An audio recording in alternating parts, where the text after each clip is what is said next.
कैसा भी करके आप बाय बाय करिए। मैं आपको ये बहुत नम्रता पूर्वक रिक्वेस्ट से करूंगा, नहीं तो BS6 जैसा डीजल का भी हाल ऐसा ही होगा कि बस आप करते रहिए, हम इतना टैक्स बढ़ा देंगे कि आपको बेचना मुश्किल हो जाएगा। BS7 is equal to the death of that diesel engine. Guys, आप मुझे ये बताएं कि कौन सा ऐसा कार एंथुजियास्ट है जिसे एक डीजल इंजन नहीं पसंद है। डीजल इंजन जो है वो एक ऐसा इंजन है जिससे गाड़ी ऑफ रोडिंग भी आराम से हो जाती है। गाड़ी के अंदर पावर बहुत गजब की होती है, टॉर्क बहुत ज़्यादा अच्छा होता है, खास तौर पे माइलेज बहुत ज़्यादा बढ़िया आती है। ये सारी चीज़ होने के बावजूद तो आप बताइए क्यों ही कोई इसे पसंद क्यों नहीं करेगा कि जब मुझे पावर भी मिल रही है और माइलेज भी मिल रही है। पर कुछ यहाँ पर ऐसी चीज़ें हैं जिसकी वजह से जो है वो यहाँ पर हमारा ये डीजल इंजन से और काफ़ी और इंजन जो भी हमें पसंद है उनसे होने वाला है इनका डी एंड जो हम लोगों का है वो है BS7 की वजह से। ये पूरी वाली वीडियो के अंदर आज को मैं आपको बताने वाला हूँ कि यार क्यों जो है वो ये BS7 क्या भला है और ये क्या तमाशा है नया वाला, पूरा वीडियो के अंदर डिस्कस करने वाले हैं। तो चलिए शुरू करते हैं आज का ये वाला वीडियो। तो सबसे पहले ये जान लेते हैं ये BS क्या भला है भाई। BS stand for Bharat stage और ये एक आपका होता है फॉर द कार इमिशन। जो हमारी सबकी गाड़ियां हैं ये कितना पॉल्यूशन करेंगी कितना नहीं, ये गवर्नमेंट का एक जो है वो लॉ होता है जो हर एक कार मैन्युफैक्चरर को पास करना होता है, तभी वो अपनी गाड़ियां जो है वो हम सबको बेच सकते हैं। तो ये होता है, इसका फुल फॉर्म होती है भारत स्टेज BS की। एंड इनके वो रहते हैं नंबर ऑफ अभी तक कितने जैसे बन चुके हैं, जैसे BS1 2 3 4 और 6 और फिर उसके बाद अब ये 7 आने वाला है। अब पहले बात कर लेते हैं ये भाई एग्जैक्टली बताऊँ ना, ये कॉपी पेस्ट है, कुछ नया नहीं है। यूरो जो होता है ना, Euro 1 Euro 2 Euro 3, जैसे Euro 4 था BS4 सेम वही था। तो ये एकदम कॉपी पेस्ट है ऑफ यूरो। यूरो क्या है? यूरो जो इंडिया के बाहर कार इमिशन नॉर्म्स माने जाते हैं उन्हें हम यूरो बोलते हैं। और वो Euro 1 2 3 जो भी चल रहा है, Euro 7 जो आएगा वो है एग्जैक्टली सेम जो हमारा BS7 आएगा। और ये ऐसी अगर हम थोड़ा बैक में चलते हैं, जो कि देखिए हिस्ट्री आप सबको पता होगा, जो वीडियो देख रहे हैं उन्हें सबको ये सारी हिस्ट्री पता होगा। अभी हम थोड़ा पीछे, हल्का सी पीछे चल लेते हैं। BS6 जो है वो हमारी गवर्नमेंट ने जैसे जो है वो अप्रैल 2020 से बोला था कि BS6 गाड़ियां हो जाएंगी, डेडलाइन दे दी थी काफ़ी टाइम पहले नितिन गडकरी जी ने कि यार अब देखो सारे मैन्युफैक्चर को 1 अप्रैल 2020 से आपको जो है वो BS6 गाड़ियां ही बेचनी है, BS4 गाड़ी नहीं बिकेगी आपकी। और यहाँ पर जो है उसके जैसे आपको याद होगा बहुत गाड़ियों के ऊपर बड़ा बड़ा डिस्काउंट मिला था एंड काफ़ी इंजन जो डिसकंटिन्यू भी हो गए थे। माय पर्सनल फेवरेट मारुति का जो था वो था 1.3 DDIS इंजन, वो भी इस जो है वो BS6 की वजह से डिसकंटिन्यू हो गया, क्योंकि कॉस्ट काफ़ी हाई जा रही थी उसको कन्वर्ट करने की। उसके बाद बात करें तो अभी एक जो है वो आपको अभी रिसेंटली 1 साल 1.5 साल हुआ होगा जो आया वो है भाई BS6.2। अब यार कुछ को तो यार ना सोचा था .2 ये क्या है भाई, ये इसके अंदर एक्चुअली में कुछ नहीं है, ये इंडिया के अंदर ही तब इन्होंने अनाउंस किया था, इसलिए करा था क्योंकि इथेनॉल जो है, जो आपने आजकल देखा होगा 2023 की जो गाड़ी है ना, उसके बाद अप्रैल 2023 के बाद सारी, अगर आपने देखा होगा फ्यूल लिड के ऊपर अगर आप खोल दो वहाँ E20 लिखा होता है। ये सारी गाड़ियां जो हैं ये E20 कॉम्प्लाइंट गाड़ियां हैं, मतलब 80% गैसोलीन रहेगा इसके अंदर एंड 20% जो है वो यहाँ पर रहने वाला है इथेनॉल। और एक और नई चीज हुई, पहले गाड़ियां क्या है इस BS6.2 से पहले क्या था कि गाड़ियों का एक प्रॉपर जगह के ऊपर रख के एक पूरा कंट्रोल्ड इन्वायरमेंट के अंदर यहाँ पर टेस्ट होता था और गाड़ी पास हो जाती थी, तो वो बोलते थे कि भाई गाड़ी सही है, पास हो गई है, आप गाड़ी को जो है वो लॉन्च कर सकते हैं, हमारी तरफ से पास है गाड़ी के अंदर। पर अब क्या हुआ BS6.2 के बाद से कि जो गाड़ियां हैं इसके ऊपर जो है वो अब क्या किया, रियल लाइफ टेस्टिंग करेंगे। अब क्या होता है भाई कि कुछ ही महीनों पहले यहाँ पर एक नई बला का यहाँ पर यूरो के अंदर बता देते हैं, जो कि आता है Euro 7। अब Euro 7 यहाँ पर जैसे ही अनाउंस होता है भाई, उस पर क्या तहलका बनता है जब उनके जो है बताया जाता है कि यार ये सब नए इमिशंस हैं, इन्हें कॉम्प्लाई करना है तुम्हें। भाई इतनी सारे ब्रांड एक साथ हो गए, फार्मर्स एक साथ हो गए, ट्रैक्टर लेके आ गए अपने रोड के ऊपर, कितने नेशन यूनाइट हो गए इससे लड़ने के लिए। इतना ज्यादा ये मामला, इतना ज्यादा क्लेश ऊपर पहुंच गया कि इन्होंने जो है ना वो आप मानो Euro 7 वालों को एक बार गवर्नमेंट को बोल दिया कि ठीक है, वी आर री थिंकिंग ऑन दिस और हम वापस आपको बताएंगे, अपडेट करेंगे क्या हमने चेंजेस किए हैं। तो आप सोचिए कितने हाई लेवल पे गया। अब चलिए अब यहाँ पर शुरू करते हैं मेन वीडियो का टॉपिक, जो कि रहने वाला है व्हाट इज BS7/Euro 7। लेकिन उससे पहले देखिए मैं आपसे जो है वो भी काफ़ी देर चर्चा करने वाला हूँ इस बारे के ऊपर। तो जो है वो एनर्जेटिक रहने के लिए थोड़ा सा और ये रहने के लिए मैं यहाँ पर जो है वो यूज़ करने वाला हूँ ये इन्वॉल्व की तरफ से आने वाला ब्लैक स्टोन कार फ्रेगनेंस, इसको जो इसके साथ एक कार्बोर्ड एलिमेंट आता है, इसके ऊपर जो है वो मुझे इसको 1 से 2 बार स्प्रे करना है, गाड़ी के अंदर फुल एनर्जेटिक फ्रेगनेंस आ जाएगी पूरी। अगर आपको भी लेना है तो आप भी ले सकते हैं involveyoursenses.com पे जाके, use my code TCA10 to get instant 10% discount on all prepaid orders. सबसे पहला जो है, और एक और चीज इसमें आपको ये भी पता चलेगा कंपनी नाराज क्यों हुई है, ये जो गवर्नमेंट ने जब अनाउंस किया, फर्स्ट ऑफ ऑल क्या था कि हमारी गाड़ियों में क्या होता था कि पहले कि उन्होंने ये बोलते थे डीजल, उन्हें पता है डीजल को हल्की सी छूट दी होती थी, पेट्रोल गाड़ी है उसे 60 मिलीग्राम करना है अभी के हिसाब से, जो अभी हमारे इंडिया में भी चल रही है गाड़ियाँ, 60 मिलीग्राम का उन्हें जो है वो पॉल्यूशन उन्हें अलाउड था। और यहाँ पर जो है वो 60 मिलीग्राम करना था, डीजल के अंदर था 80 मिलीग्राम। बट अब क्या हुआ यार यहाँ पर कि इस बार गवर्नमेंट ने बोल दिया कि हम नहीं मानने वाले कोई डीजल कोई पेट्रोल के बारे के अंदर, तुम्हें जो है वो पेट्रोल डीजल दोनों का इक्वल करना होगा, पेट्रोल का 60 रहा, डीजल का 60 कर दिया। और उन्होंने कहा कि मतलब पेट्रोल गाड़ी एक चलेगी और एक डीजल गाड़ी चाहिएगी तो वो सेम इमिशन करने वाले हैं। और इसके बाद जो न्यूज आई, ये तो चलो फिर भी एक बारी को कर लेंगे, दूसरी चीज उन्होंने जो बताई वहां पर कंपनीज को बताई वो ये था कि कोल्ड स्टार्ट के ऊपर सेम इमिशन करना पड़ेगा जो आपकी गाड़ी रनिंग में है। अब कुछ लोगों को यहाँ शायद नहीं आया होगा समझ, मैं आपको बताता हूँ।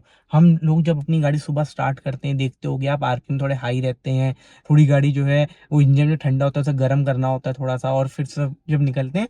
और एनी डे ये तो एक बहुत जो है सिंपल सी चीज है, सबको समझ आएगी।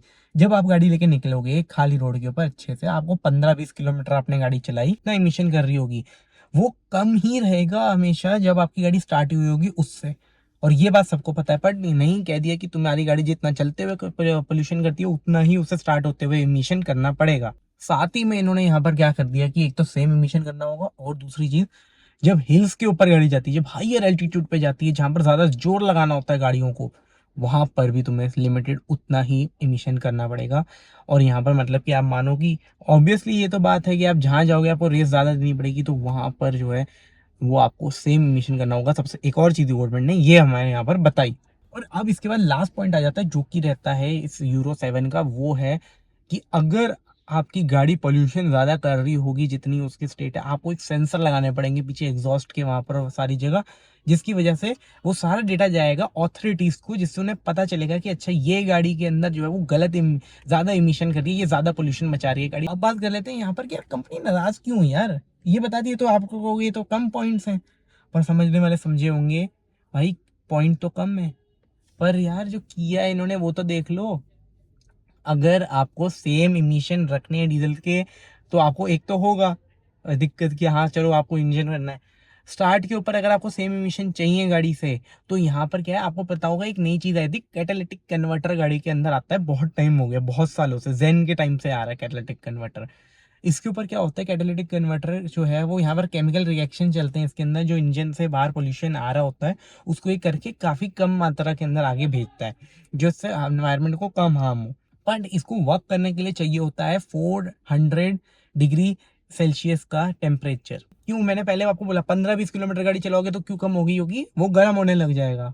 बट अगर आपको ऑन द स्टॉप एकदम आइडल के ऊपर स्टार्ट करते ही वो वाला मिशन चाहिए, तो आपको क्या करना होगा, हीटर लगाना पड़ेगा। हीटर लगाने से क्या होगा, कॉस्ट इंक्रीज हो जाएगी उसकी, और इतनी ज्यादा आप सोचो इंक्रीज होगी, एक गाड़ी में नहीं लगाना, एक हीटर लगाने का। और अब हीटर की बात ही नहीं है, कुछ चीजें तो इम्पॉसिबल ही करी हैं जो वहां पर बोली हैं।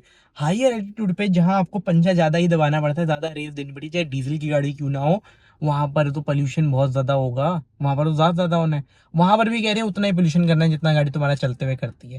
क्योंकि एक बारी को हम मान लेते हैं कि चलो मेहनत करके कंपनी जो है वो बहुत अरबों रुपया खर्च के डीजल इंजन को 60 मिलीग्राम के ऊपर ले आती है, हीटर लगा देती है जिससे कि वो हो जाए। भाई और कितना R&D करनी पड़ेगी सिर्फ जो है आप सोचो हायर एल्टीट्यूड के ऊपर सेम इमिशन करने के लिए, और सेम इमिशन उसके ऊपर भी कर लेंगे अगर, तो अगर वो तो भी नहीं हो पाएगा, उसके बाद क्या सेंसर भी लगाने हैं एग्जॉस्ट के अंदर, जो आपको कंसर्न अथॉरिटीज जो हैं उन्हें भेजेंगी डेटा आपकी गाड़ी का कि आपकी गाड़ी ज्यादा पोल्यूशन करने लग गई 60 मिलीग्राम से या नहीं। और आप सोचो उसके लिए कितना ज्यादा पैसा लगने वाला है। तो अब आई नो आपको अब जाके शायद से समझ आया होगा कि यार क्यों कंपनियां यहाँ पर इतना नाराज हुई जो फॉरेन की थी, और नेशन यूनाइट क्यों हुए थे। अब बात करते हैं इंडिया के ऊपर यहाँ पर क्या दिक्कत आएगी। इंडिया के अंदर नितिन गडकरी जी ने जो है वो मई 2023 पिछले साल की बात है यहाँ पर अनाउंस करा था मीटिंग के अंदर सारे मैन्युफैक्चररों को कि भाई अब आप लोग रेडी हो जाओ BS7 के साथ, क्योंकि BS7 के साथ जो है वो अगर आप रेडी होगे तभी यहाँ पर फायदा है, क्योंकि इस बार मैं कोई आपको डेडलाइन नहीं देने वाला। डेडलाइन क्या होता है, पहले दी थी कि 1 अप्रैल 2020 को सारी BS6 गाड़ियां बिकनी चाहिए, बस सारी BS4 बंद हो जाएंगी, और ये काफी पहले बताया था जिससे कि आधी कंपनियां रेडी हो जाएंगी, डेडलाइन है। अब यहाँ पर एक और चीज जो है उसके रिलेटेड भी इंडिया के अंदर इशू आया। इंडिया के अंदर पहले हमें बहुत ज्यादा फोर्स किया सारी कंपनियों को कि भाई ईवी बनाओ, ईवी बनाओ, ईवी बनाओ। तो आज की डेट में ही मैं गुड़गांव के अंदर रहता हूँ, मुझे कोई सब्सिडी नहीं है ईवी के ऊपर, मुझे कोई प्रॉफिट नहीं है ईवी को लेके रेदर देन दी रनिंग कॉस्ट का। और यहाँ पर जो है फिर भी यहाँ पर बोला गया कंपनी बनाओ। जैसे टाटा है, टाटा आज की डेट में आप देखोगे कितना अच्छा परफॉर्म कर रहा है इलेक्ट्रिक गाड़ियों के अंदर। इलेक्ट्रिक गाड़ियों को वो जनरेट करने की आप सोचो कितनी R&D लगती है, चाहे गाड़ी जैसी भी अनरिलायबल बनाए, बट एक बारी को R&D काफी करोड़ों रुपए की लगती है। करोड़ों रुपए भी मैंने कम बोल दिया, बहुत ज्यादा करोड़ों रुपए की लगेगी कॉस्ट। अब यह है इतनी ज्यादा करोड़ों रुपए की अगर कॉस्ट लग रही है, ईवी क्योंकि बना रहे हैं, ईवी में आप मानो जो भी इंजीनियर्स है वो यहाँ पर क्या कर रहे हैं ईवी इसके अंदर, भाई हम कैसे रेंज बनाएं गाड़ी की, कैसे इसे और सस्ता बनाएं, क्योंकि ईवी अगर आप देखोगे तो यही बोला जाता है 15 लाख की गाड़ी है तो उसके अंदर 6-7 लाख रुपए की बैटरी होगी, कॉस्ट उसकी कम करे, कैसे उसे मोर अट्रैक्टिव बनाए, कैसे उसके अंदर और बेटर एफिशिएंसी पावर दे। अभी सारी टीमें उस पर लगी हुई हैं। अगर इन्होंने अब जैसे ही बोल दिया BS7 भाई आप लोगों को लगाना पड़ेगा, BS7 से क्या होने वाला है, BS7 से सारी टीम उसके ऊपर इमीडिएटली शिफ्ट करनी पड़ेगी, और इमीडिएटली शिफ्ट करना आपको भी पता है कि कितना ज्यादा टफ रहेगा। नई टीम हायर करेंगे और पैसा लगेगा, डेवलपमेंट में और पैसा लगेगा, तो इसलिए बहुत बड़ा एक टास्क होने वाला है इंडिया के लिए, एक डेवलपिंग कंट्री के लिए ये करने का। अब अगर मैं आपको बताता हूँ कि डीजल क्यों इफेक्ट हो रहे हैं, आप लोग कहोगे भाई डीजल लवर के, ठीक है मान लिया तुम जो भी करना तुम करते रहो पखंड। अब ये बताओ यार ये BS7 जो है ये यहाँ पर डीजल में क्या करने वाला है। तो देखिए एक तो फर्स्ट ऑफ ऑल आपने सबसे पहले वीडियो की स्टार्टिंग के अंदर देखी होगी ये श्री नितिन गडकरी जी की एक क्लिप, ये उन्होंने मैन्युफैक्चररों को कहा था। तो the government is against the diesel engine, इसलिए क्योंकि वो पॉल्यूशन ज्यादा करते हैं, तो इसलिए एक तो टैक्स इंक्रीज होगा डीजल के ऊपर, और BS7 डेवलप करने में बहुत ज्यादा पैसा लगता है। आप सोचो मारुति जैसा जो है जिसको इतना प्रॉफिट है, वो भी 2020 के अंदर डीजल को बंद कर दिया उसने, जो कि कॉस्ट बहुत ज्यादा पड़ रही थी फीट के डीजल इंजन को आगे डेवलप करने के लिए। यार देखो यार एक बीच में मैं चीज बोलूंगा, लाइक कर दिया करो यार वीडियो को, सब्सक्राइब कर दिया करो चैनल को। गाड़ी के अंदर मैं ना अभी तो बैठा हुआ हूँ, पहले मुझे गर्मी लग रही थी, अब जाकर मैंने स्टार्ट भी करी है। पहले तो गर्मी में वो स्टार्ट करके मैं मेरा तेल भी फूकूंगा, गाड़ी का पेट्रोल है क्योंकि मेरी डीजल की नहीं है यार, ना CNG है मेरी। तो प्लीज यार एक आपका रिक्वेस्ट है, लाइक और सब्सक्राइब कर दिया करें चैनल को। अब चलिए अब आगे यहाँ पर बढ़ते हैं थोड़ा सा। तो अब देखिए डीजल इंजन इसलिए इफेक्ट होगा क्योंकि एक तो गवर्नमेंट अगेंस्ट में, साथ ही के अंदर क्या है कि ओवरऑल एक बात आ जाती है डीजल इंजन के ऊपर कि यार गवर्नमेंट पहले अगेंस्ट में, उसके ऊपर से अब आप देखिए तो मार्केट भी कम रह गई है। अगर हम अंडर 20 लाख की बात करें तो क्या एक महिंद्रा है डीजल के अंदर, एक टाटा है, हुंडई है, किया है, और कोई भी यहाँ पर जो है अवेलेबल नहीं है डीजल के अंदर। गुरखा वगैरह आप कह दोगे फोर्स की, पर मैं मेजर लीडर्स को बोल रहा हूँ। तो मेजर लीडर ये चार ही हैं जो खेल रहे हैं, टाटा, महिंद्रा और आपकी हुंडई, किया, ये चार ब्रांड है जो मेजर खेल रहे हैं डीजल इंजन बेचने के अंदर अपना रोल। अब डीजल इंजन के अंदर नया रोल बेचने से यहाँ पर क्या आ जाता है कि इन ब्रांड के मोस्ट ऑफ द इंजन बंद होने वाले हैं। Yes we have to accept the reality, यही रियलिटी है। और क्यों बंद होंगे, आप टैक्स इतना बढ़ाएंगे, 15 लाख की गाड़ी, अगर 15 लाख में क्रेटा का बेस मॉडल आता है 14.5 लाख का, 14.5 लाख का जो मॉडल है, अगर आप सोचिए पहले वो आता था 11 लाख के आसपास, अब आप सोचिए 14.5 से अगर वो 20 पहुंच जाएगा, 19 पहुंच जाएगा, सिर्फ टैक्स लग के BS6 के ऊपर ही अगर मैं लगाऊं, बहुत ज्यादा टैक्स, कौन लेगा, कोई नहीं लेगा, कंपनी को ना चाहते हुए बंद करना पड़ेगा इंजन। अब आप कहोगे नहीं मैं ले लूंगा, आपके लेने से बन जाएगी बात कि आप 14 की जगह पर 19 लाख खर्च लोगे। कंपनी को मास देखना होगा, हम कितना प्रॉफिट निकालेंगे। वो 10 लोगों के लिए गाड़ी नहीं बनाने वाले, 100 लोगों के लिए भी गाड़ी नहीं बनाने वाले। क्रेटा जैसी जो 16-17 हजार बिकती है, वो 10-100 इतने बंदों के लिए नहीं बनाने वाली गाड़ी, वो तभी बनाएंगे। आज भी अगर आप देखो तो हुंडई क्रेटा की मैक्सिमम सेल उनके डीजल इंजन से है, महिंद्रा की मैक्सिमम सेल डीजल इंजन से है, टाटा की तो मिक्स हो गई जो कि ईवी पेट्रोल और उन्होंने इतने सारे इंजन निकाल दी।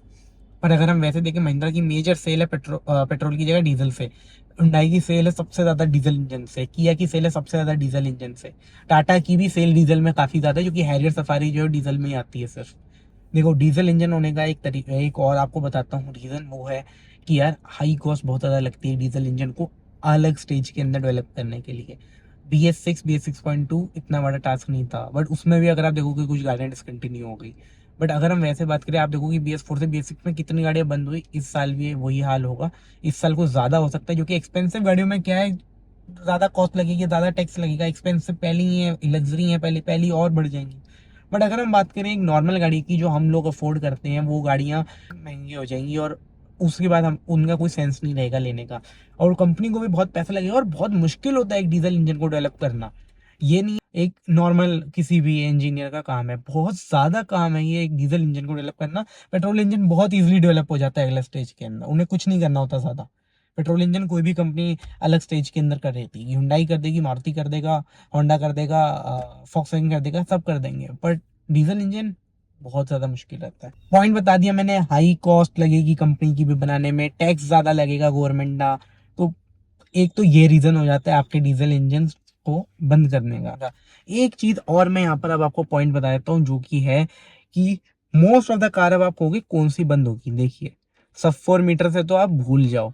ब्रेजा CNG पेट्रोल इनमें आती है, वेन्यू पेट्रोल में आती है, डीजल में आती है, गई वेन्यू गई आपकी। कौन सी बची? सोनेट, डीजल बंद। XV3XO most probably, Nexon diesel बंद। ये गाड़ियों में डीजल सब 4 मीटर में खत्म हो जाएगा with the introduction of the BS7। और अगर हम बात करें मिड साइज के अंदर, तो क्रेटा सेल्टोस में आता है सिर्फ डीजल इंजन। मैं XV700 वाला सेगमेंट नहीं बोल रहा, मैं ग्रैंड विटारा, एलिवेट, इन सब का डाइगुन कुशाक वाला बोल रहा हूँ। इन दोनों में आता है। बहुत इन दोनों गाड़ियों के ऊपर एक ऐसी, आप मानो कि तलवार बस यहाँ लटक रही है इनके काटने के लिए, क्योंकि बहुत गलत स्टेज में, क्योंकि इनकी मेजर सेल है डीजल इंजन से, डीजल इन गाड़ियों में जाना जाता है, और ये एक्सपेंसिव। पहले आप देखो टॉप 24 का पूछा हुआ है ऑटोमेटिक डीजल का ऑन रोड। आप मतलब बहुत ज़्यादा टफ है इनके लिए, तो इनके लिए मैं आपको नहीं बोलने वाला कुछ। अगर मैं बात करूं, हो सकता है कि इस सेगमेंट में भी इफेक्ट हो, बट इससे ऊपर वाला सेगमेंट बहुत गेम चेंजिंग हो जाएगा अगर उसमें कुछ हो गया, क्योंकि XV700 वाले सेगमेंट में हो गया तो बहुत ज़्यादा सेल्स ड्रॉप हो जाएंगी। तो इसलिए मैं ये बोलता हूँ कि क्रेटा के सेगमेंट आप सोच रहे हो, सब 4 मीटर है, में सब में आप मान लो अंडर 15 लाख आपको डीजल इंजन नहीं मिलने वाला। और 15, अगर क्रेटा क्रेटा में भी आया तो आप वही मान के चलो 18-19 लाख के आसपास ही पड़ेगा आपको डीजल स्टार्टिंग।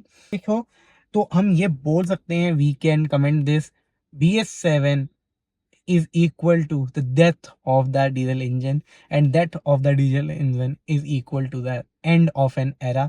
आज ये एंड हो जाएगा एक हमारे नॉर्मल मिडिल क्लास के, एक अफोर्डेबल जो सेगमेंट है हम लोगों का, उसके अंदर डीजल इंजन एंड हो जाएगा।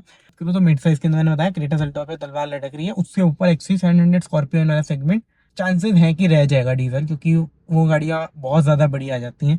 25-30 लाख की जो सेगमेंट है, at least top of the line variants में तो उनके रहेगा ही डीजल इंजन।